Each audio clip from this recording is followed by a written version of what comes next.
कश्मीर, सदर Jaya youth, ward number 3 member. हम मुस्तहिक लोगों तक पूरा रमज़ान इंशाल्लाह राशन पहुँचाने जा रहे हैं। तो मुखिर हज़रात से गुजारिश है कि हमारे इस कार्य खैर में हमारा ताउन करें और हमारा दस्ते बाजू बने। अस्सलामु अलैकुम वरहमतुल्लाहि वबरकातुहू। बिम्बसा कश्मीर में सब गरीबों को हम सामान मुहैया कर रहे हैं और मुहैया करते रहेंगे। मैं तमाम दोस्तों से अपील करता हूँ कि यूथ के साथ ताउन करें। आपके ताउन का बहुत ज़रूरत है। आपके मैं उसामा आरिफ, सेक्रेटरी मालियात जेया यूथ यूनिवर्सिटी। मेरा लोगों के साथ अपील है कि जेया यूथ के साथ ताउन किया जाए।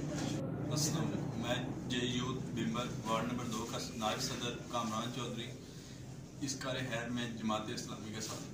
अस्सलाम वालेकुम। मैं मोहम्मद बिलाल वार्ड नंबर 2 का सदर और जेया यूथ का